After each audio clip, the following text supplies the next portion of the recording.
Jadi tim S itu yang kemudian kita nggak kenal, tapi kita selalu dapat informasi. Jadi dia selalu memberikan informasi, tapi dengan anonim, nggak ada namanya ya. Nah itu dia ngasih informasi, itu tim S. Nah bicara soal Kediri, ada nggak entah itu kota atau kabupatennya membuat dumas atau laporan ke KPK? Jadi kalau laporan tuh banyak sekali ya. Setiap proyek itu pasti kebanyakan ada fee yang disetorkan kepada kepala daerah.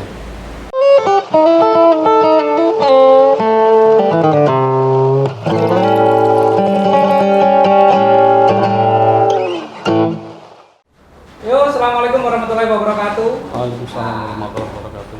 Jumpa lagi dengan saya Hari Triwasono, masih dalam program podcast terkeren di Indonesia, Hurry Up. Politisi sudah pernah ke sini,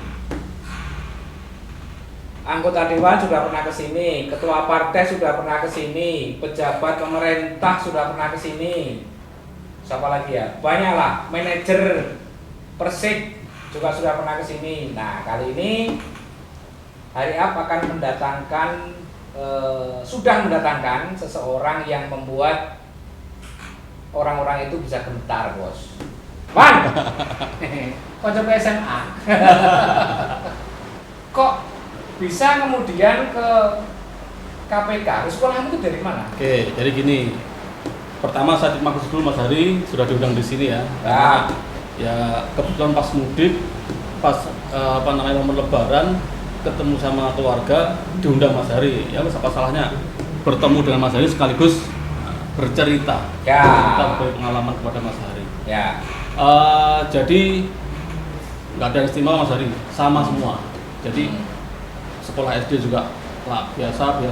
Kemudian di tahun SD mana? Biar nanti gurunya bisa tahu lah. SD. Jadi saya dari awal ya. Dari awal. Saya TK Santa Maria. Kemudian SD Santa Maria. Kemudian SMP 3 Kediri, lulus tahun 93. Kemudian SMA 1 lulus tahun 96. Kemudian itulah 96 Mas Hari sudah masuk di FAU Jember. Ya. Saya nggak keterima. Setahun saya luntang-lantung. Akhirnya apa kerjaannya? Bakulan jagung bakar. Oh, kenal. Serius. 1 tahun kita luntang-lantung. 97 saya baru masuk di UNER. 97. UNER. Alhamdulillah 2003 akhir itu diterima di Kejaksaan Penetapan di Kediri. Nah, mungkin Mas Hari pernah ketemu saya. Pada waktu 2004 itu saya mulai sebagai tata usaha, belum jaksa ya, tata usaha di Kejaksaan Negeri Kediri.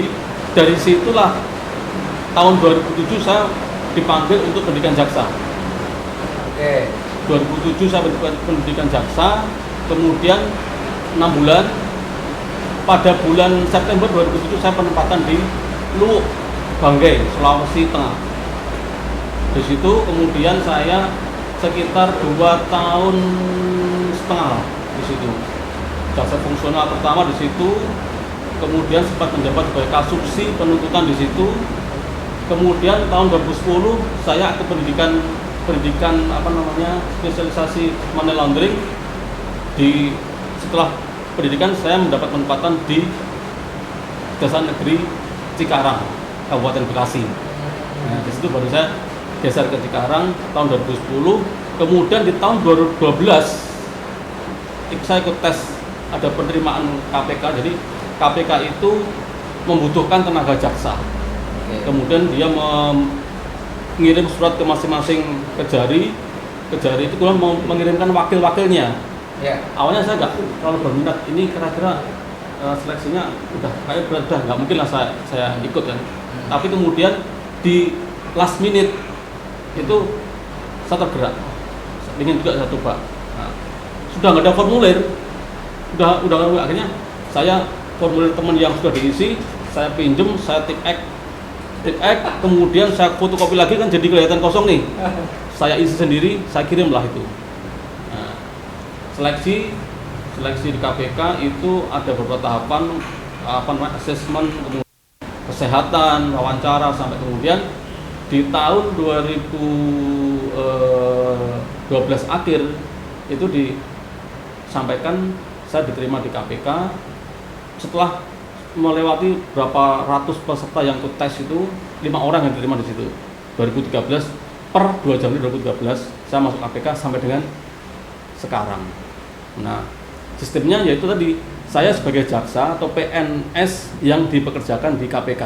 Oke. Jadi itu ada sama dengan teman-temannya di Polri. betul, sama-sama dengan teman. Kalau dulu pernah dengar namanya Mas Novel, Ya. itu kan sama seperti itu. Jadi istilahnya PNJD, Apa itu? pegawai negeri yang dipekerjakan Oke. di KPK. Jadi dia ada batas waktu tertentu dan dia harus balik gitu. Nah, saya sendiri gabung di KPK sejak tadi Januari 2013 sampai dengan sekarang di Direktorat Penuntutan. Jadi kalau di KPK itu di Direktorat ada pencegahan, ada penindakan ya. Nah, penindakan ini ada 3 direktorat. Direktorat Penyelidikan, Penyidikan, Penuntutan. Dan sekarang yang terbaru ada Direktorat Eksekusi dan Pengelolaan Barang Bukti. Labuksi namanya. Tuh. Jadi posisi jaksa yang di KPK itu ada penempatan di penuntutan, tukang nuntut.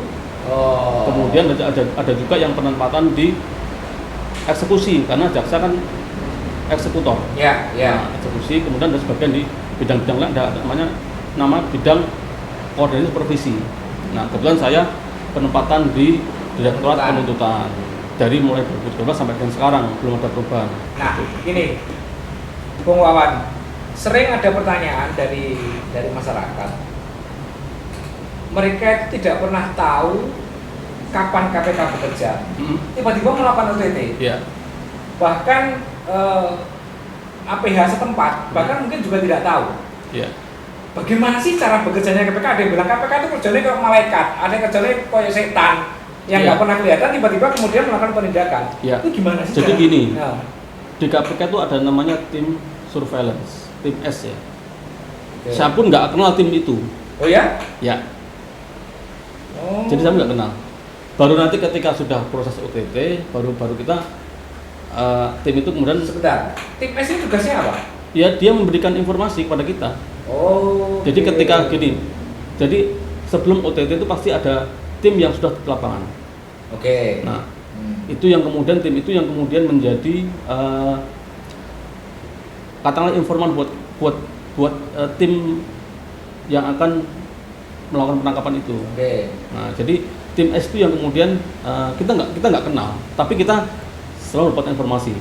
Jadi dia selalu memberikan informasi, tapi dengan anonim, nggak ada namanya ya. Oke. Nah, itu dia ngasih informasi, itu tim S. Nah, jadi semua dilakukan secara ada payung hukumnya, ada surat perintahnya. Tidak asal-asal KPK menangkap orang, tidak.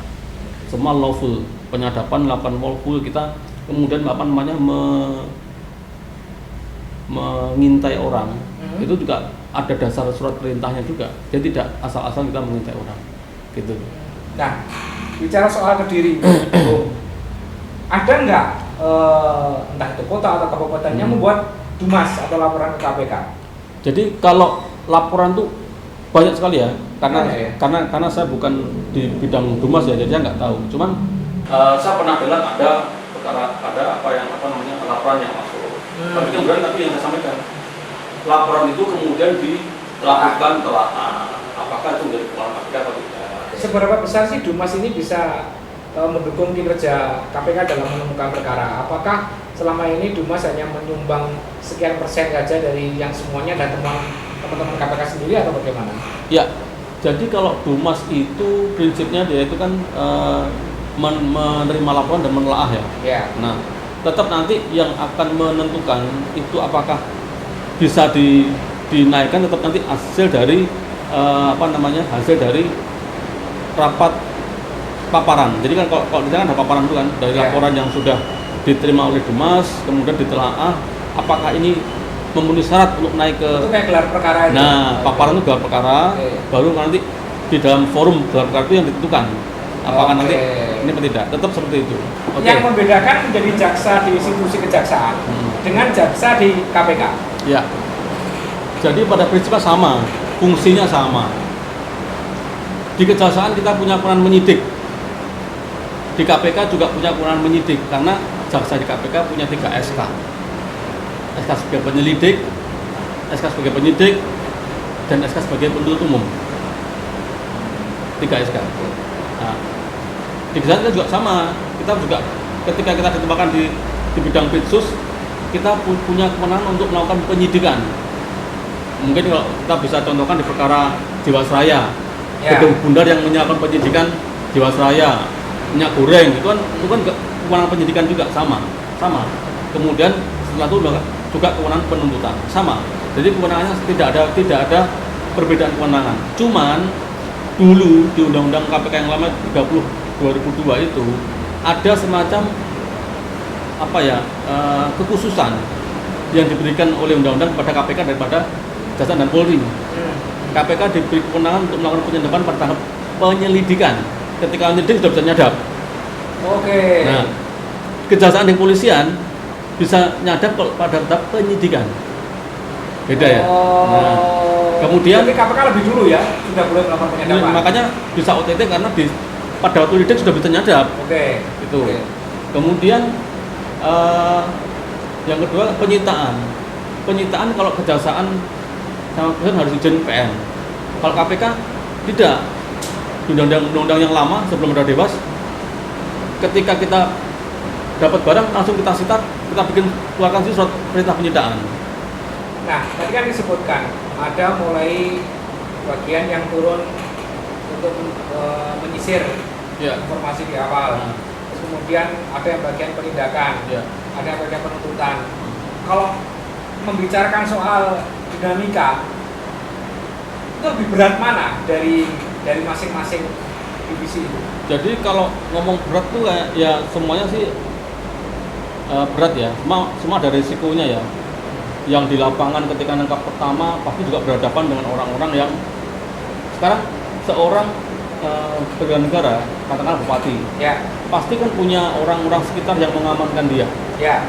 Ketika dia mau masuk itu pasti kan juga ada resistensi kan, pasti ada resisten pasti kan. Itu juga berat juga, artinya dia juga bertaruh dengan keselamatannya dia kan begitu kan. Nah, demikian juga ketika setelah OTT kemudian ada penyidikan. Penyidikan juga gitu kan. Ketika dia menyidik, dia memeriksa orang, kemudian dia bertemu dengan orang-orang itu kan juga resisten juga. Nah, ketika yang penuntutan yang sidang juga sama, mempertanggungjawabkan semua hasil penyidikan di persidangan. Itu juga berat juga. Jadi intinya bahwa masing-masing ini kalau dibilang berat ya berat semua. Tidak ada yang kemudian masing-masing ringan. Mana yang berat, mana yang ringan. Tapi intinya semua ini bebannya itu sama semua, berat semua. Itu pernah nggak ada kejadian sudah dibawa ke persidangan kemudian kalah gitu? KPK itu dari yang dulu kan pernah kita kenal istilah 100% conviction rate. Jadi 100% terbukti, tidak pernah kalah. Kemudian mulai kalah pertama itu yang perkara BLBI, Sabudin Temenggung, itu mulai kalah. Nah, itu ada. Jadi dari perkara yang diajukan memang tidak semuanya itu terbukti ya. Ada yang kalah juga, ada beberapa yang kalah. Itu udah. Saya kira udah wajar lah. Artinya perkara itu kan tidak harus, memang masing-masing kan punya sisi pandang ya. Hakim punya sisi pandang, PH punya sisi pandang, jaksa punya sisi pandang. Gitu ya. Nah, itu kan kemudian mereka membuat kesimpulan masing-masing, ya itu sudah wajar. Artinya kalau kita sudah maksimal membuktikan dengan bukti yang kita punya, kemudian masing-masing punya penilaian beda-beda, ya akhirnya bebas atau tidak terbukti, ya sudah, itu sudah hal yang biasa di persidangan seperti itu. Bisa nggak ceritain kasus-kasus apa yang pernah sampai tangani selama? Ya, saat dari masuk pertama kali di KPK 2013 itu, saya langsung dikasih perkara Presiden PKS, Lutfi Hasan Issa. Itu Pak Tona dan dari grupnya, pokoknya dari perkara itu dan pengembangannya. Kemudian dari situ kan mulai muncullah yang namanya tindak pidana pencucian uang, TPPU. Ya, Nah, betul, dari situ awal-awal orang kemudian mulai kenal TPPU. Jadi TPPU itu konsepnya kan kalau kita OTT-nya katakanlah 20 juta atau 100 juta ya. Tapi kita bisa menyita aset itu bisa sampai ratusan juta. Nah, kita masuknya dari tindak pidana asalnya adalah TPK dulu masuk.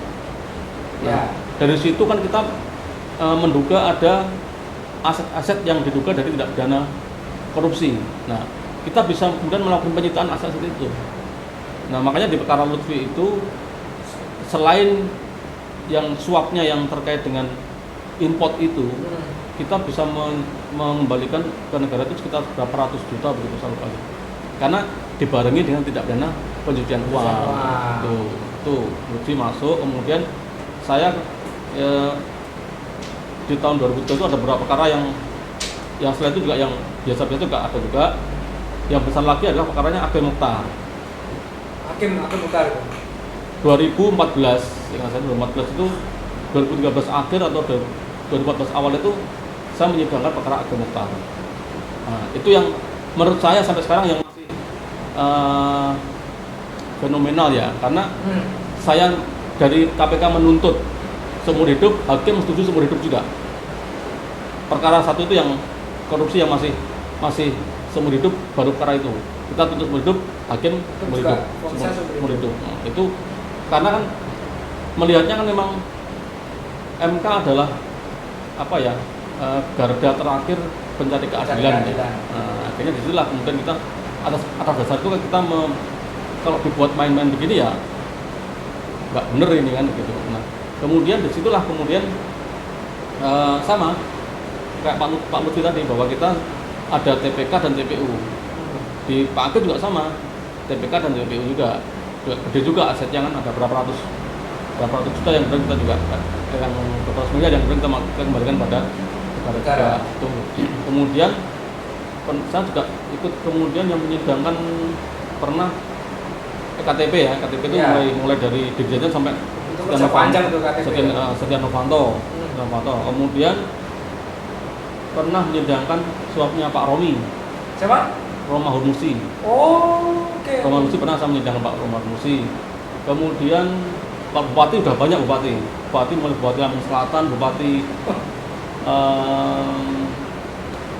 Probolinggo yang sekarang sidang ini, kemudian ada Bupati Jombang, kemudian bupati banyak, anggota DPR juga banyak, cuman yang besar itu mulai Hakim Mukhtar, kemudian Rudiantara Isa, kemudian Setia Novanto, kemudian Romi, kemudian yang terakhir kemarin yang Pelindo 2 itu yang Arjelino itu kemudian yang Garuda, Emir Satar, kemudian yang apa namanya PTDI, Dirgantara Indonesia, itu juga itulah yang sebagian perkara yang pernah saya. Itu dari sekian perkara itu bisa enggak KPK mengembalikan nilai kerugian negara? Nah, ini sekarang menjadi fokus negara. Jadi kita tidak hanya mempidanakan orang, tapi aset recovery. Ini yang penting. Jadi kalau kita mempidanakan orang, itu filosofinya kita akan membiayai orang di dalam penjara itu, negara akan mengeluarkan duit. Orang di penjara itu kita menyiapin makannya, nyiapin tempat tidurnya segala macamnya. Nah, ini harus dibarengi dengan pengembalian keuangan negara dong, gitu. Nah, makanya inilah yang jadi fokus negara itu tidak hanya pada pidana pemindahan badan, tapi juga pada aset recovery itu. Duitnya balik gitu loh. Hanya sekedar kita pidana orang dipidana di penjara, negara marah memberi makan, memberi ini segala macam. Tapi duit negara yang dikorupsi nggak balik. Nah, itu kan jadi masalah juga. Nah, saya kan sudah menangani banyak perkara lah. Banyak berinteraksi bersama dengan pelaku korupsi. Pertanyaan sederhananya adalah begini. Apa sih motivasi mereka korupsi? Mereka itu sudah kaya. Jadi kalau kita bicara teori ya, teori kan korupsi memang karena ada yang karena kebutuhan, Ya. memang ada memang karena ada karena apa namanya sistem juga, udah ada karena memang dia serakah. Nah, kebanyakan ini karena kebutuhan. Jadi mereka awalnya sih kalau kita bisa menganalogikan dengan orang-orang pepatah yang umum ya, kita di harta tata wanita ya. Ketika orang sudah mempunyai tahta, ya kan, itu pasti dia akan mencari harta. Oke. Kecenderungannya Kecenderungannya ke sana. akan ke sana, harta, karena dengan apa namanya, dengan kekuasaan yang dimiliki itu, dia akan bisa mudah mendapatkan uang. Oke. Itu kan? Ya. Nah, baru kemudian yang terakhir itu yang wanita. Ini juga menjadi ini kalau pengalaman saya ini tiga ini selalu beriringan. Dan kita itu kan kalau di KPK kan sebelum kita naikkan kan kita mempelajari rekaman nih, kan percakapan. Nah, kan yang masuk kan tidak hanya percakapan yang hubungan dengan perkara saja, percakapan pribadi pun juga masuk. Juga masuk ya? Masuk. Sehingga kita tahu orang ini di publik, di media kelihatannya sangat religius, sangat bersih, sangat ini, tapi di luarnya ya seperti itu jadi kita paham. Oh, kita nggak bisa menilai orang itu dari sisi luarnya. Di dalamnya kita juga tahu seperti itu kan, seperti itu. Nah, kayak itu kita tahunya dari sadapan. Itu mereka tahu nggak sih kalau disadap? Ya, tentunya nggak tahu. Kalau tahu nggak mungkin dia akan ngomong seperti itu kan. Pasti kan dia nggak tahu. Dan itu kan banyak sekali yang sadapan yang vulgar. Tapi itu kan hanya sebatas konsumsi dari kita. Kita nggak akan ini, karena kan itu kan kita harus pilah-pilah mana yang ada kebutuhan untuk pembuktian perkara, mana yang itu tidak ada kaitan dengan perkara. Itu kita save. Tapi kita jadi tahu ternyata orang yang dari tampilannya yang religius, orang tampilannya ini, tapi di luar itu dia seperti itu gitu loh. Ya, kita nggak bisa menilai dari tampilan orang. Jadi itu yang pelajaran yang kita dapat seperti itu. Pelajaran dari situ ya. Gitu.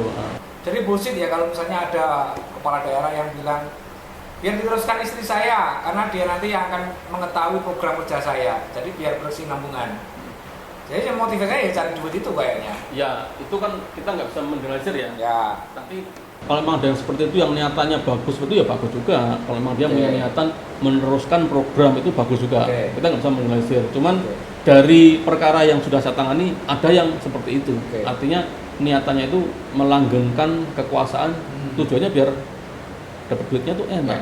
Gitu. Nah, dari mulai menangani perkara 9 tahun yang lalu sampai sekarang, ada nggak perubahan modus operandi korupsi? Jadi modusnya ikut berkembang, ikut menjadi bervariasi, itu ada nggak? Atau tetap stuck? Ya menunggu kita caranya. Ya kalau suap sih di semua daerah sama ya, suap itu sama. Jadi setiap proyek itu pasti kebanyakan ada fee yang disetorkan kepada kepala daerah. Itu yang terkait dengan suap ya, suap free proyek. Jadi ada yang prosentasenya bervariasi lah, tergantung pada ini. Dan rata-rata mereka yang jadi leading sektornya itu dari PU itu yang kemudian yang paling besar mempunyai andil untuk mengelola fee proyek itu yang kemudian yang disetorkan pada bupati. Nah itu yang di semua perkara suap, bukan semua ya, rata-rata yang perkara suap yang pernah saya tangani itu rata-rata seperti itu. Jadi fee proyek yang dikumpulkan di PU nanti akan diserahkan kepada bupati, pada daerah itu kan seperti itu. Kemudian kalau uang sebenarnya sama. Kalau uang yang untuk pasal 2 pasal 3 yang bukan suap ya, itu sama juga. Intinya kan juga mendapatkan fee dari perusahaan yang memenangkan itu. Ya. Jadi sebenarnya potensi korupsi ini kalau saya lihat ya, membaca cerita terus kemudian saya konstruksikan sendiri, itu fungsinya ada di kepala daerah. Nah, betul. Artinya kan kepala daerah sebagai pemegang kewenangan tertinggi di daerah itu yang kemudian mempunyai kendali kepada pelaksanaan kegiatan pemerintah di daerah dia, seperti pengadaan itu kan. Nah, meskipun memang tidak langsung terjun ke, kan kalau sekarang kan ada LPSE ya, LPSE itu kan sudah itu kan sudah dibuat sedemikian rupa supaya tidak mengurangi risiko-risiko tadi, kecurangan-kecurangan ya. Nah, tapi kan faktanya kan LPS kan bisa juga disiasati juga. Nah, jadi misalnya kepala daerah menggunakan tangan orang itu kemudian dia membuat tim sendiri, tim itu yang kemudian mengupload sendiri ke LPSE yang kemudian gitunya. Tuh, jadi dia yang membuat dia yang mengupload sendiri ke sistem LPSE, kemudian yang LPSE sudah tanggung juga, karena kalau misalnya ada tiga rekanan yang ikut satu lelang yang sama. Nah, kalau dia ingin yang dimenangkan satu ini, berarti yang dua ini syaratnya akan tidak dipenuhi dengan betul. Nah, ini hanya sebagai pendamping saja, begitu ya. Nah, akhirnya setelah diupload ke LPSE, pasti yang menang pasti ini lah. Gitulah. Nah, kalau membaca jejak rekam penindakan KPK selama ini, itu rata-rata kalau di Jawa Timur lah, ini yang saya paham, hampir semua kepala daerah di Jawa Timur hilang ditangkapi KPK. Apakah kemudian menjadi kepala daerah itu harus korup?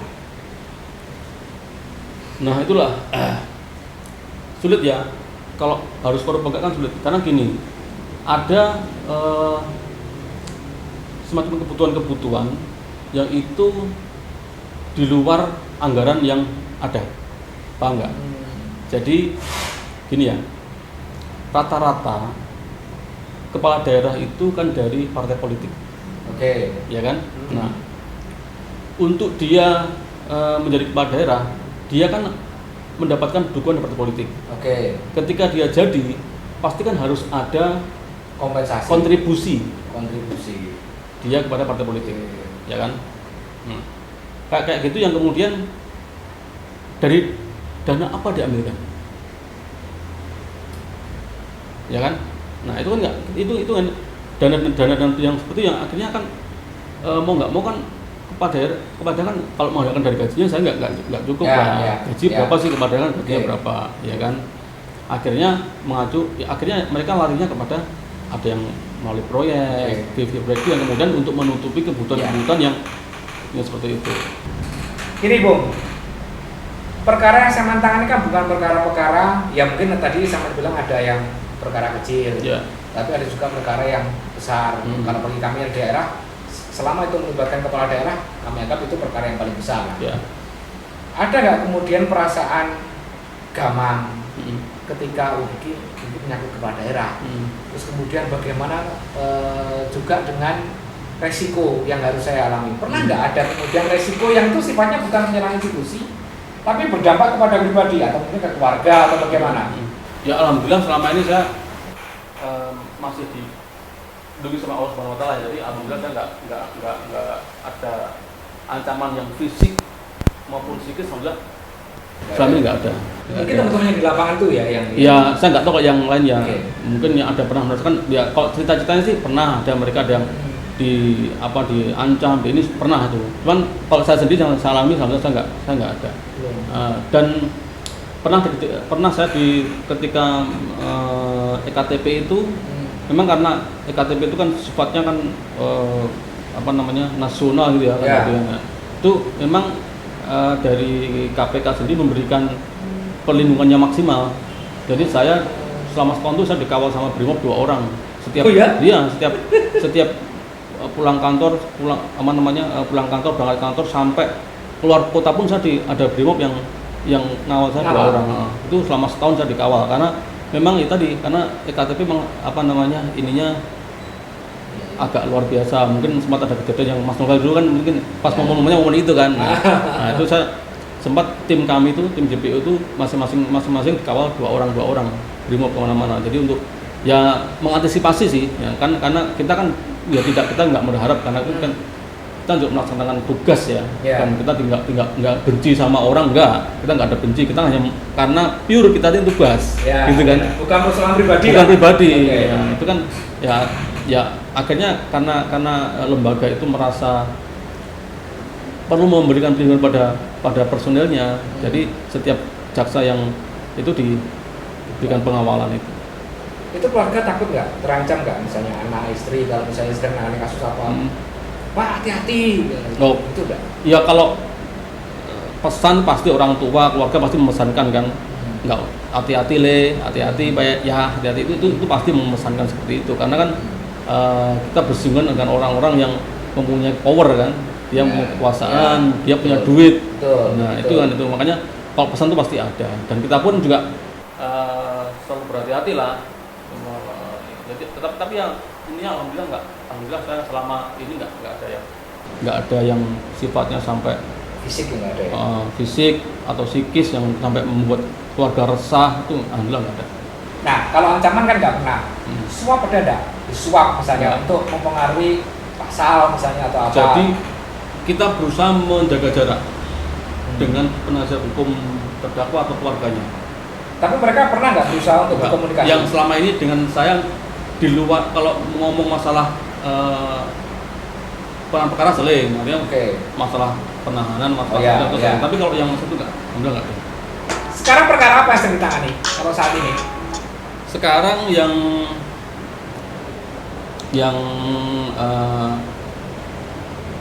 on progress itu perkara Bupati Probolinggo, Yang menudin itu. suami istri kan? Suami istri ya, istrinya bukan dewan itu ya. Bukan, kebalik no. Oh iya. Suaminya yang anggota dewan, istrinya Ya, bupati. ya, betul. Kemudian yang kedua itu yang perkara pajak itu, yang dirjen pajak itu, suap restitusi pajak yang mungkin pernah dengar PT John Lynn Baratama, Ya. perusahaannya itu yang perkara pajak yang melibatkan PT John Lynn itu. Betul. Kemudian perkara Bupati Banjarnegara, saya sedang di Semarang itu. Kemudian perkara Perumda Tirta di Bandung. Kemudian perkara Bupati mana itu Kuanta Singgi. Itu yang lagi progres sidang, saya ada 5 perkara yang sedang sidang. Itu lah global sidang ini. Iya, makanya tiap kebetulan kan kita ada 3 tim yang incas di 5 perkara itu, jadi kita bisa bagi tugas. Oke. Itu sampai kapan mau di KPK? Ini sudah 10 tahun. Nah itulah. Betah?